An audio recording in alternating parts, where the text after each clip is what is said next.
ਹਾਂਜੀ ਭਾਈਜਾਨ ਕਿਉਂਕਿ ਅੱਜ ਸਾਡਾ ਨਾਲ ਦੂਸਰਾ ਰੋਜ਼ ਆਈ ਰੋਜ਼ ਮਾਸ਼ਾਅੱਲਾ ਅਸੀਂ ਸਾਰੇ ਅੱਜ ਰੱਖੇ ਆਈ ਭਾਈ ਔਰੰਗਜ਼ੇਬ ਹੋਰੇ ਰੱਖੇ ਆ ਦੁਆ ਮੇਰੇ ਹੀ ਦੁਆ ਅਲਹਮਦੁਲਿਲਾ ਤੇ ਮਲਕ ਸਾਹਿਬ ਹੋਰ ਦਾ ਪਹਿਲਾ ਸਾਡਾ ਹੀ ਪਹਿਲਾ ਭਾਈ ਹਾਂ ਇਹ ਦੋ ਪਹਿਲੀ ਹਨ ਤੇ ਇਹਨਾਂ ਕਾਲ ਕੋਈ ਨਾ ਰੋਜ਼ ਰੱਖਿਆ ਇਸ ਵਜ੍ਹਾ ਨਾਮ ਪੈਨਲਟੀ ਪਾਈ ਆਈ ਅਫਤਾਰੀ ਦੀ ਤੇ ਇਹ ਦੋ ਵਿਰਾਜ ਸਨ ਅਫਤਾਰੀ ਕਰਾ ਰਹੇ ਲੇਕਿਨ ਸਹਿਰੀ ਤੂੰ ਤੇਰੀ ਜਿਹੜੀ ਸਹਿਰੀ ਹੈ ਇਹਨਾਂ ਨੂੰ ਅਨਬਲੀਵੇਬਲ ਟੇਸਟ ਹੈ ਯਾਰ ਵਾਕਈ ਪਿਓਰ ਦੇਸੀ ਹੈ ਆਏ ਲੱਕੀ ਵਾਲੇ ਨੂੰ ਪਤਾ ਲੱਗ ਗਿਆ ਆ ਭਾਈਜਾਨ ਚੈੱਕ ਕਰੋ ਮਾਲ रशियन है भी रशियन है बिस्किट बनाए ओए फ्रूट इधर भी फ्रूट सैलड चटनी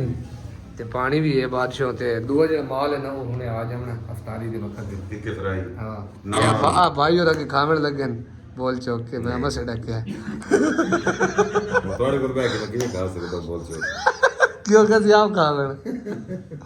भाईजान ये पकौड़े आ गए हैं अभी पकौड़े भी फिर होने चाहिए ना अफ्तारी में क्यों जी राव साहब यार खबर सच्ची है भाई जान तो चेहरा चेक करो इना अफ्तारी भी पाए गई आज बड़ा माल है भाई ये खा के उतों जो कढ़ाई ते उतों जेड़ा घर वाई के ते मुड़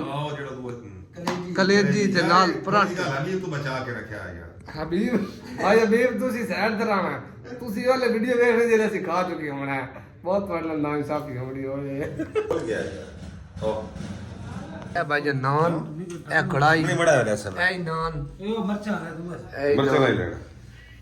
दूध बड़ा भाई थोड़े केचप नाल बड़ा थोड़ा गहरा तलक है भाई क्या खानदानी तलक है